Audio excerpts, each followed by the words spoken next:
Hello and welcome to On Point. My name is Shira Steward. Los Angeles is known around the world as a glamorous city, and tourists love to visit its beaches and its theme parks. But one thing people don't see is that many Los Angeles residents are hungry. The Los Angeles Food Bank says an estimated 1.4 million people in the county live without food security, and close to 20% of residents do not know where their next meal is coming from. Fortunately, lots of organizations offer help.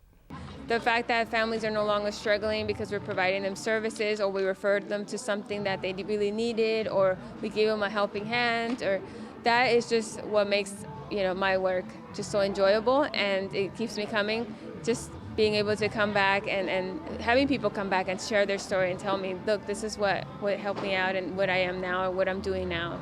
On Point's Trevor Edwards has more on the story. Thank you, Shira. I'd like to thank our guests very much for being with us here today. First off, we have Richard Weinroth, Food Bank Director for M.E.N.D. We have CSUN Professor Shira Brown, Director of the Women's Research and Resource Center. And we have Manny Flores, Community Liaison of the North Valley Caring Services. Alrighty, I'd like to get right into it. This first question is going to be directed towards all of you. We'll start here with Richard. Why are food pantries or banks so important, and why are they needed for the community? That's an easy one. Unfortunately, there's a lot of need within the community, in every community. There are families in need that live right down the street from you, regardless of your neighborhood. Things get tight for a lot of families, and it's just a great resource for the community to help people make ends meet, from month to month. And food's a big deal. Food's an important thing, especially if you don't have any. Mm-hmm. We try to make sure we offer fresh and healthy food in addition to some canned and dry goods to help fill people's cupboards, but I think that, especially if you don't have any, food's a freaking important thing. Mm-hmm. Yeah, it's more than just dinner. Definitely. Yeah. Shira, anything you'd like to add? Yeah, I think that, with the economy kind of insecure for people and the job market, and specifically I work directly with students, and I know that students are really struggling to with tuition hikes and, the cost of textbooks and the cost of living, and cars and insurance and gas and all that stuff, it just becomes a little bit too much. And a lot of times there's just nowhere else to cut, right, in order to meet those, things, those basic things that keep us alive, right? Right. And so I think that pantries in all of their varieties sort of support our students to be able to make it to the end. Right, cool. All right, Manny, anything you'd like to add on that? Yeah, I think another important thing is the fact that through a pantry, it's easier to have a balanced meal. Because nowadays, the price of food, you might be able to go get a steak or something, but you can't get everything else that comes with it, a salad, whatever the toppings are. I think a food pantry allows you to have a consistent, well-balanced meal. And we're putting about $100 of food in our baskets every week per household, so that's money that's going to other activities, to a lower demographic population. Cool, alrighty. And all right, this next question will be for Richard and Manny. Have you guys encountered any sort of negative stigma surrounding food banks, and what might those stigmas be, or any sort of difficulties associated with that? I'll start with Manny first. At different levels. Mm-hmm. Starting a pantry, you have different jealousy issues from other pantries. If you succeed in giving more food than the pantry in another region, you might have, some problems as well. And also the problems come with running a pantry. Everything from waiting in line to either passing out tickets or having a uniform meal is something that becomes very problematic at times. Awesome. And Richard? Unfortunately, it takes humility to admit that you need help. Mm-hmm. It's a humbling experience to ask for help and to admit that you need help feeding your family. Unfortunately, a lot of people will wait till the very last minute, till the need is so great. And, I think it's more than 1 out of 5 people don't know where their next meal is coming from these days. Wow, yeah. And that's a stark statistic. And we talk statistics and we talk numbers all the time. But every one of those people is actually, a human being with their own story and their own challenges in life, and in a town where rent is ridiculously expensive, where pretty much everything is ridiculously expensive. you know, raising a family and trying to make sure your kids don't go to bed hungry is no small feat.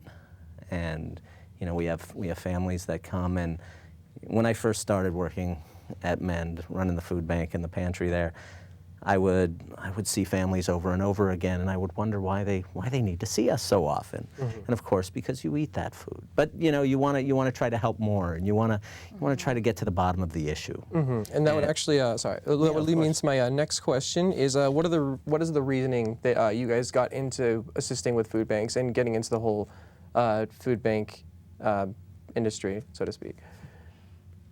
Start with Shira. Sure. We're primarily the Women's Research and Resource Center on campus, right? We're a university center. We're one of the oldest women's centers in the Cal State system. And over the last few years, as the director, I sort of noticed students kind of chowing on every scrap that was on the table. You know, it would be like leftover food from an event that we had, because that's what we primarily do, is organize events. And when I saw this happening, I kind of, you know, I thought to myself, there's something bigger going on here. It's not just about granola bars, right?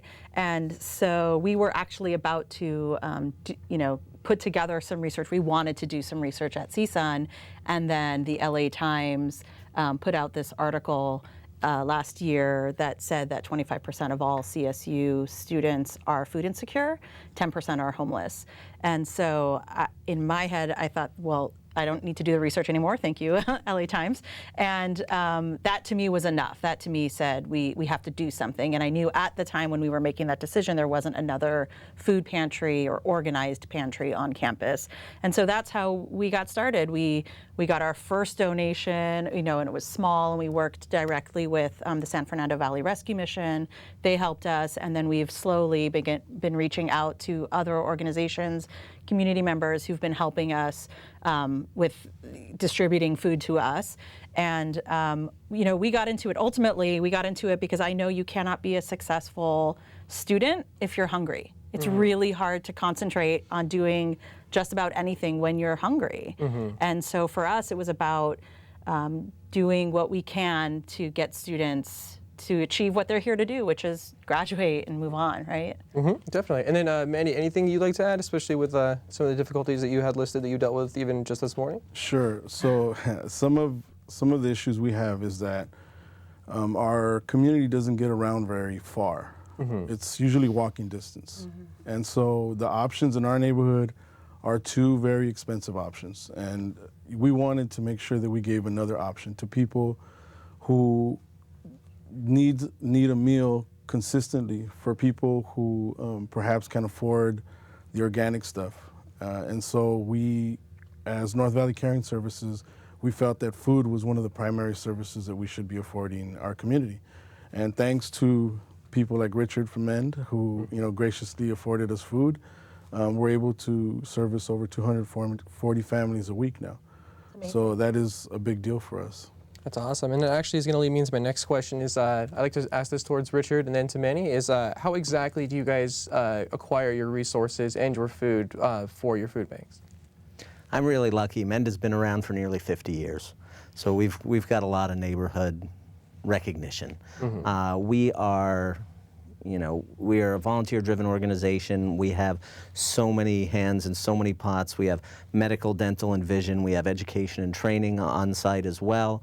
We have the food department. We have homeless services, and we have our clothing center. And we have been collaborating with so many different organizations throughout the community for a very long time. So we're really lucky to collaborate with places like the Valley Food Bank and the San Fernando Valley Rescue Mission, or Hope of the Valley, or Heart of Compassion and the LA Regional Food Bank, SOVA, and there's dozens and dozens of organizations out there that we share with. But there are so many big organizations and companies that know that they can come to us to donate 10 pallets, 20 pallets, or even more of an item, because we're connected with so many other organizations that we get to share right away. Instead of us hanging on to that item, we can make sure it gets distributed and gets to people in need right away. And we occupy a really sustainable place on the food chain these days. Our our collaboration with Food Forward, which is an amazing organization that actually comes and picks fruit right off the CSUN trees a couple of times a year. They have a wholesale produce recovery program that brings us literally over 100,000 pounds of fresh produce. Wow, and that's excess from like grocery stores or anything that they kind of we do our own food rescue program, and we send volunteers in M.E.N.D trucks every day to visit Trader Joe's and Albertsons and Vons, and they're really generous to us too. But the downtown produce market in our area is an embarrassment of riches, and it could be something as simple as slightly mutant fruit, or some fuzzy tomatoes in with the bad, the beautiful ones. And unfortunately, it's true that one bad apple spoils the bunch.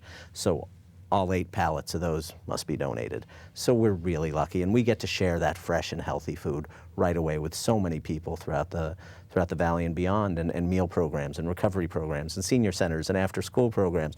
We get to help feed over 20,000 people a month, in large part with CSUN's Pantry, with North Valley, with another 30 other organizations that we share with every month. So our place on the food chain is fantastically sustainable because we engage the community. We're not relying on government funding too much, and we do get some commodities through the Emergency Food Assistance Program through the USDA, but 80% of our food might have otherwise found its way into a dumpster or a landfill if we hadn't intervened. Wow, okay. Well, that's going to bring us to our first segment. So we asked students around campus if they knew about the food pantry that was available on campus, and it did come to some mixed reviews. Let's take a look at what they had to say. No, I knew there was one, but I didn't know we have access to it. I heard about it, but I don't know how it works. I kind of became familiar with our food bank, food pantry. I don't know exactly where it is or like what is offered, but I have heard of it. I did not. I know, I'm familiar with it, yeah.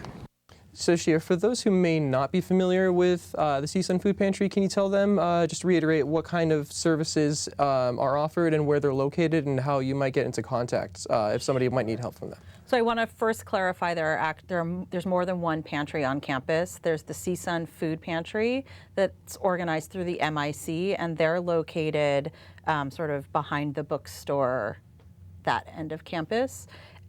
We're the Women's Research and Resource Center Food Pantry. We're completely separate. We support each other. We encourage students to go everywhere because why not get as much as you can, right?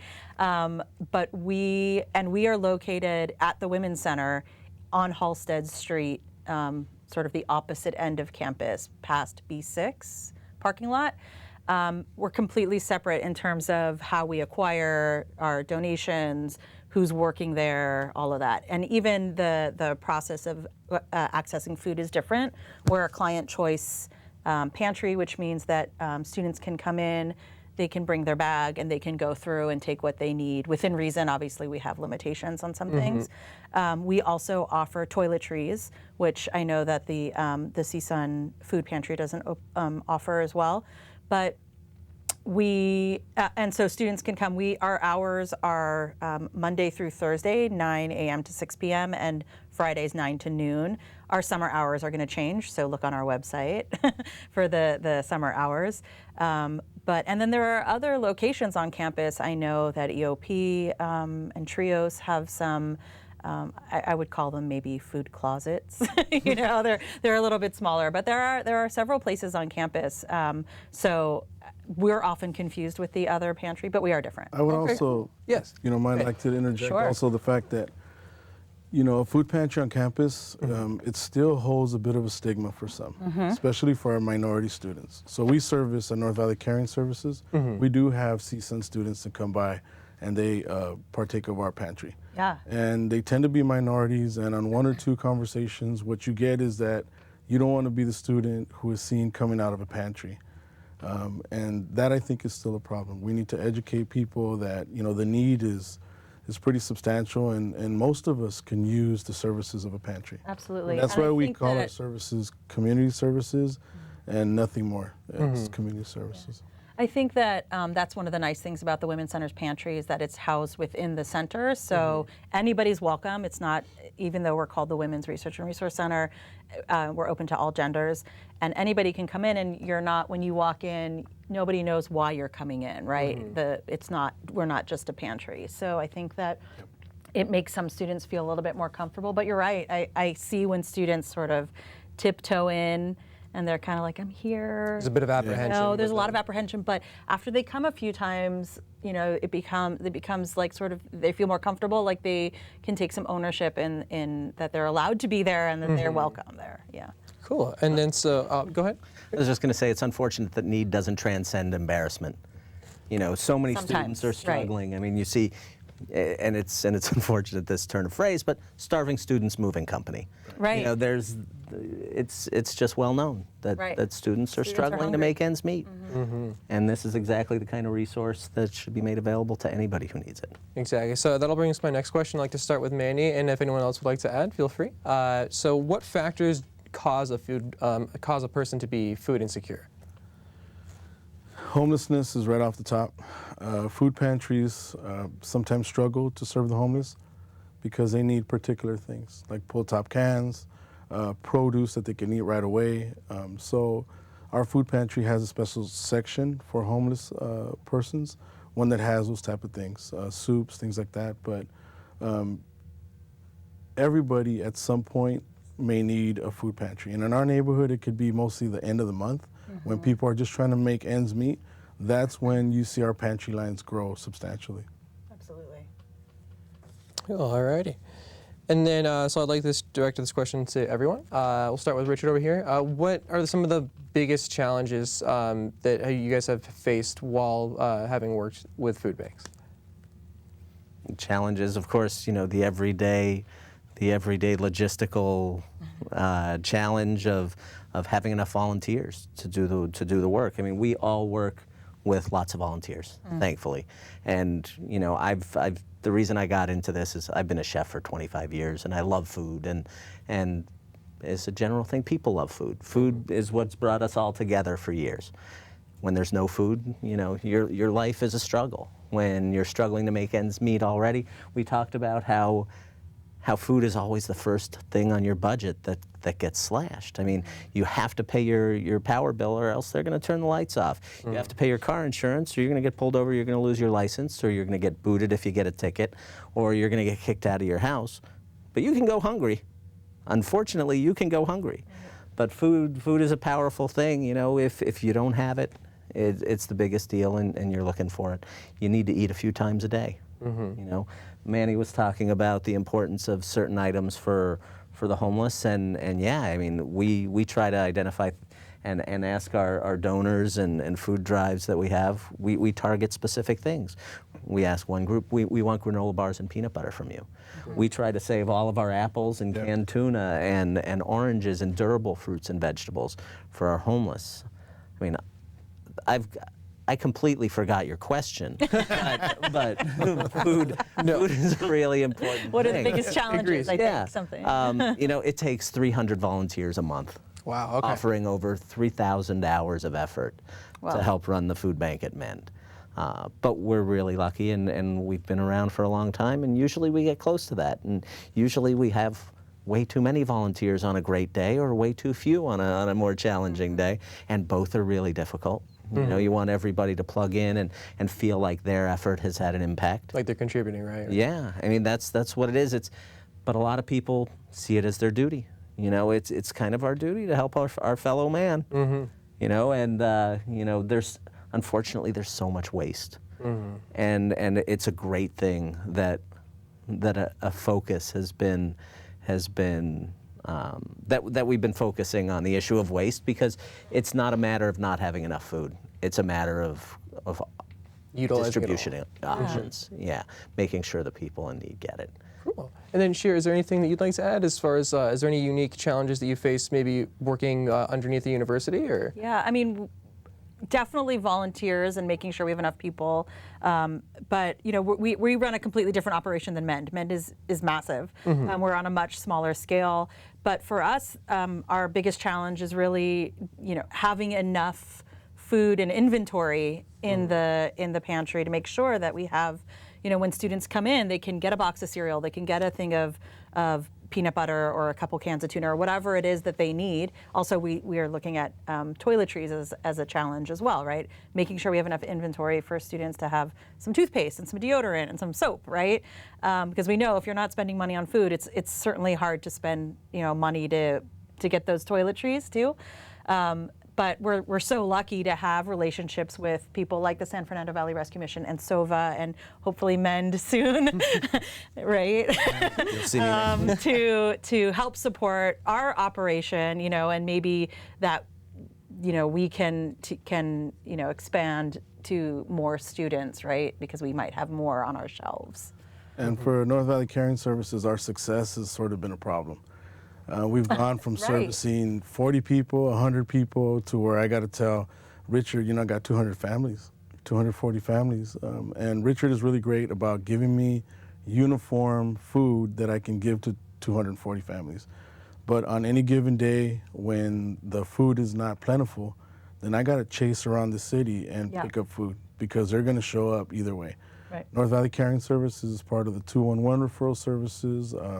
San Fernando Valley Rescue Mission's referral services. So, I mean, we're getting approximately 50 new people every week. Wow. So the last couple of weeks, I think we were a little short, and we had to drive into downtown, make a pickup at LA Regional Food Bank.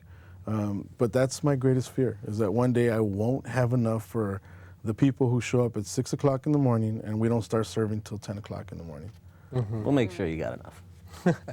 It's on camera. That's right. It's on camera, right? Yeah.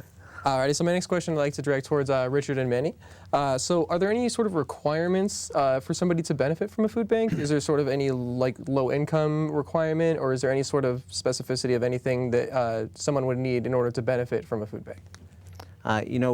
There's national poverty guidelines which describe how much a family of four might make, and we actually add 10% to that.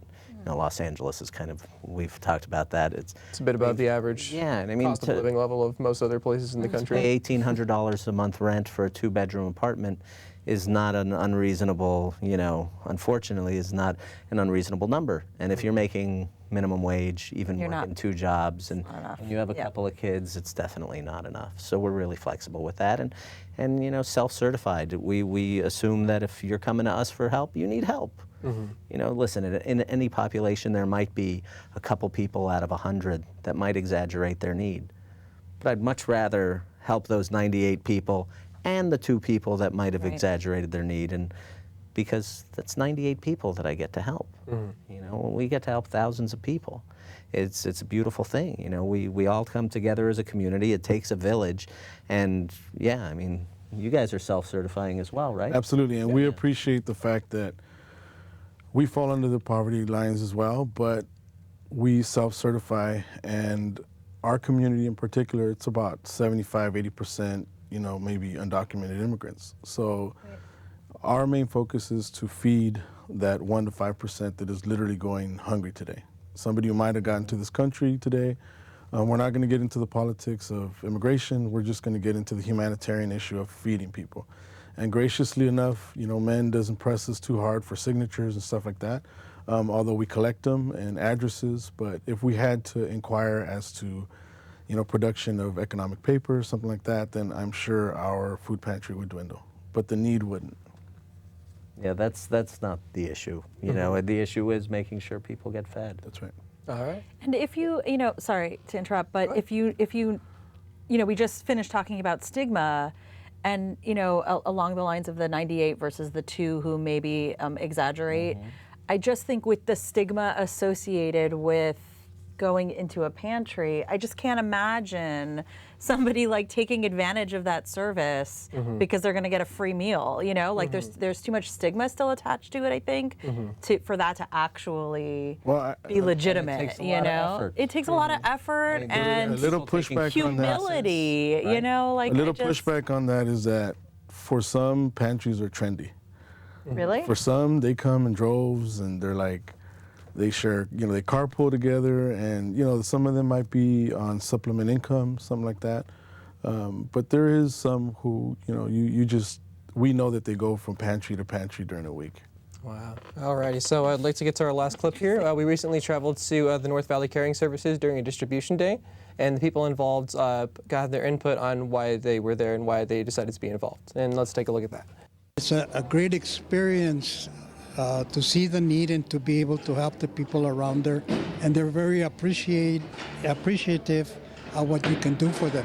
There are people that do need the extra help, whether it be through financial or through just with extra food. It actually helps them out so that that money that they do not spend on groceries, they do go ahead and spend it on other things that are more important to pay the bills as well.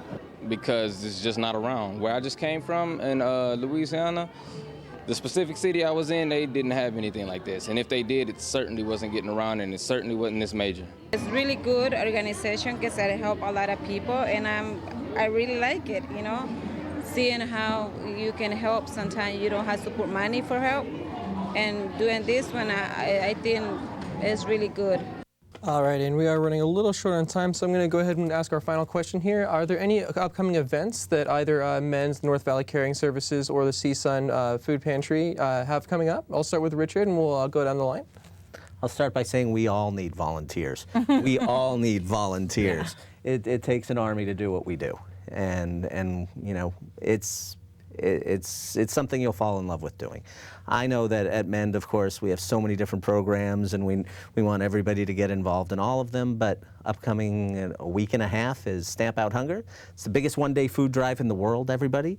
Participation is as easy as literally just putting a bag of groceries, a bag of non-perishable goods out at your mailbox, and your letter carrier will take that, and it'll get to a food bank or food pantry in your community. We're going to have about 200 volunteers that day at 8 different local post offices. You can email me at richard@mendpoverty.org. Cool. And I can assign you a post office, and we've got great teams of volunteers helping load our trucks and borrowed trucks, and we're sharing food with nearly every food bank. We'll be sharing with these guys too. Cool. It's amazing, and it's a really fun day. So awesome. Anything for Shira or Manny? We don't have any events coming up. The semester's ending. People are focused on finals right now. But we're just right now worried about keeping the pantry hours open and flexible for the summer students. Awesome. Yeah. Do you need a volunteer to come pick up food at M.E.N.D for you? You need somebody with a truck? I'm going to do it. Okay. So we need somebody to cover her while she's coming. Correct. Yes, we always need somebody. Richard spoke about the Stamp Out Hunger campaign. Northridge goes to our agency.